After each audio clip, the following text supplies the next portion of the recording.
Olá pessoal, vamos fazer aqui mais uma gravação, né, de mais uma questão. É da aula 5, a questão número 1.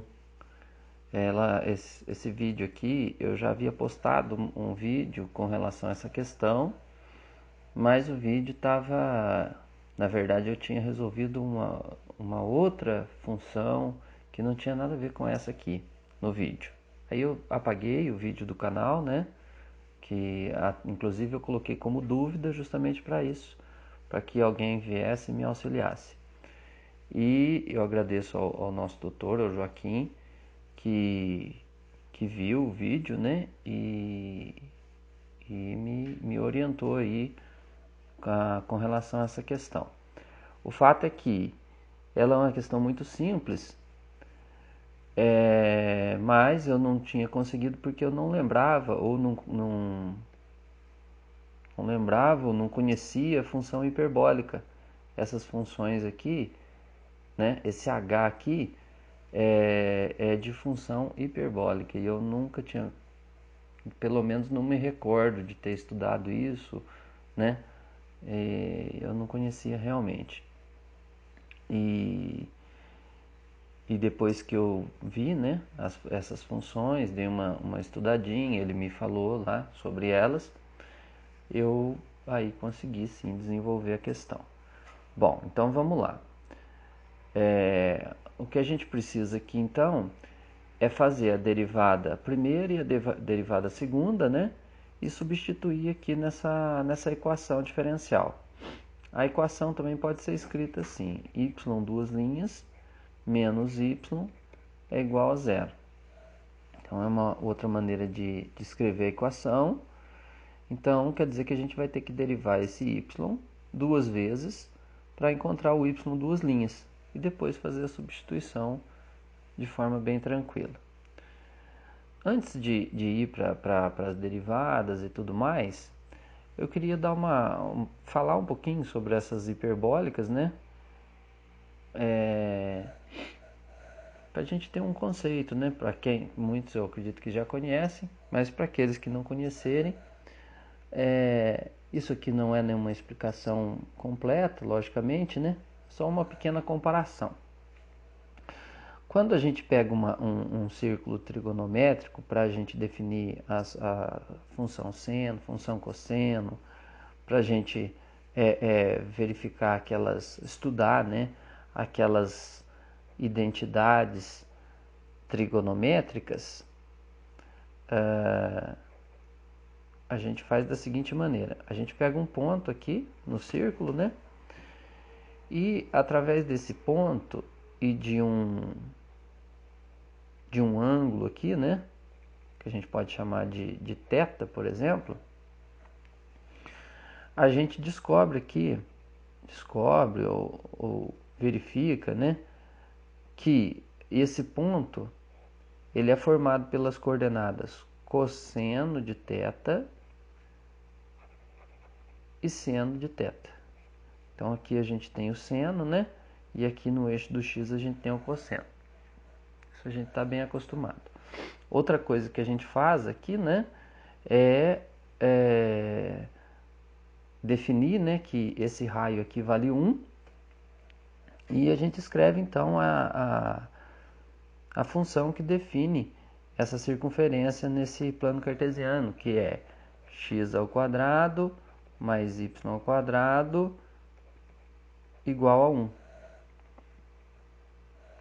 E a partir disso, a gente faz a substituição, né? Cosseno ao quadrado de θ mais seno ao quadrado de θ é igual a 1. E aí surge a nossa primeira identidade trigonométrica, a mais importante aí, né? Muitos falam, né? Essa que vai nortear aí as questões trigonométricas aí que a gente usa muito. E depois disso, a partir de tudo isso aqui, a gente define mais uma série de coisas aí, várias outras identidades trigonométricas, né? relações entre seno e cosseno, tangente, cotangente, um monte de coisa que é feita a partir disso. Bom, nas funções hiperbólicas é semelhante. A gente pode escolher, por exemplo, um ponto, eu vou escolher nesse ramo aqui da hipérbole, e do centro até esse ponto a gente pode traçar uma reta aqui, né? Semelhante a isso que a gente fez. Né? A gente traça essa reta, só que a gente não vai tomar esse ângulo, na verdade. Aqui, na verdade, a gente vai precisar de uma outra reta simétrica a essa. Simétrica a essa aqui. E o que vai ser tomado aqui, em vez do ângulo, vai ser a área total dessa figura aqui, desse arco hiperbólico aqui, não sei se a gente pode chamar disso, né? Mas é essa área que vai se referir quando a gente for escrever aqui, quando a gente for marcar aqui, por exemplo, ó,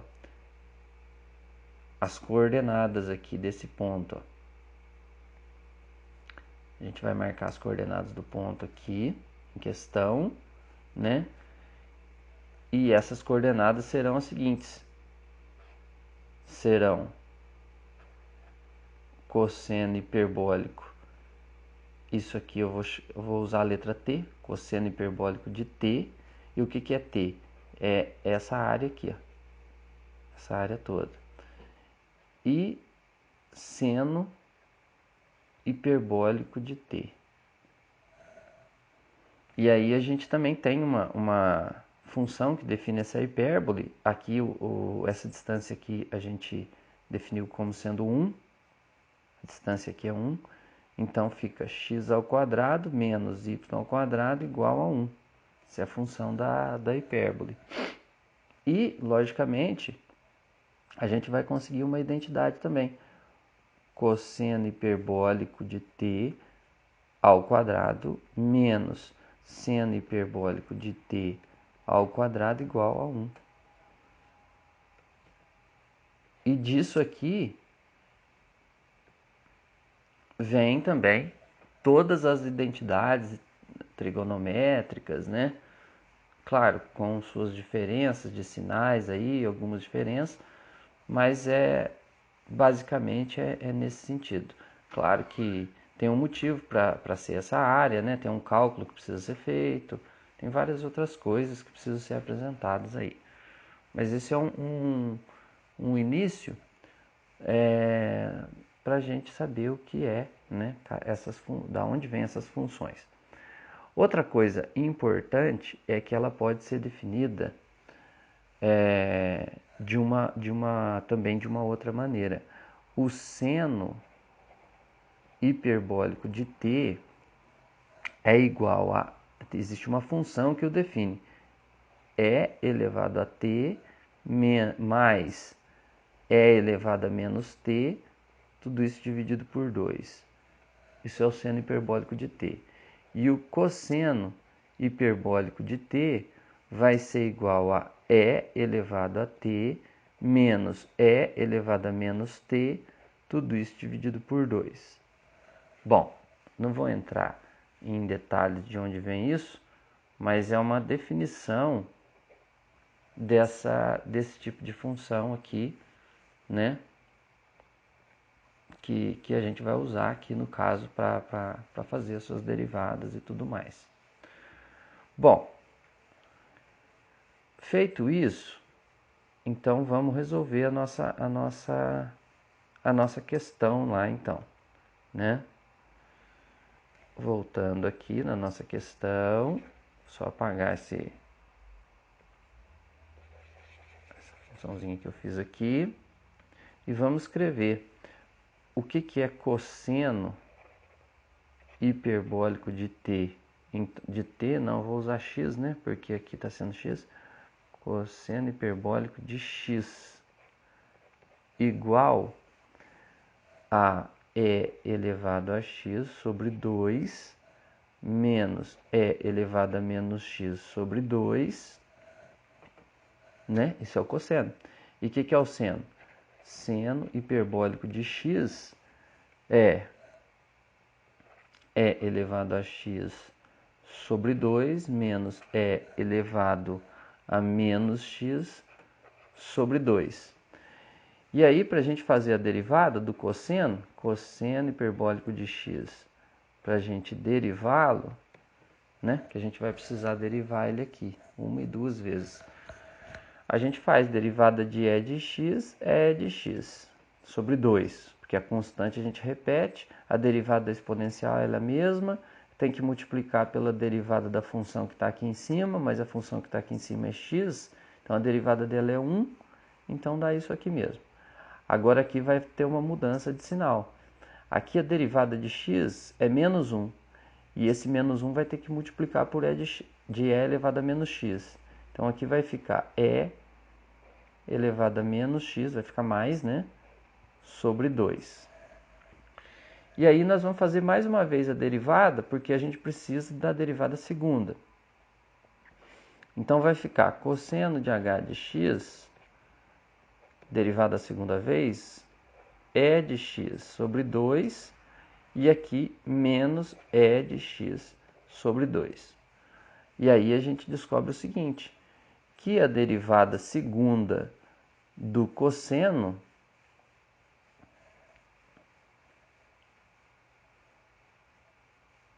aliás, aqui eu escrevi o seno errado. O seno h de x é mais.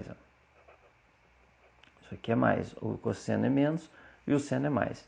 Bom, de novo, voltando aqui, a gente descobre o seguinte, que a derivada do cosseno é exatamente igual ao seno h de x. E que quando a gente deriva o seno h de x, a gente volta para o cosseno h de x, né? E isso aqui vai acontecer a mesma coisa. Quando a gente derivar o seno, a gente vai cair em cosseno h de x. Cosseno h de x. E quando a gente derivar o cosseno, a gente vai cair em seno h de x.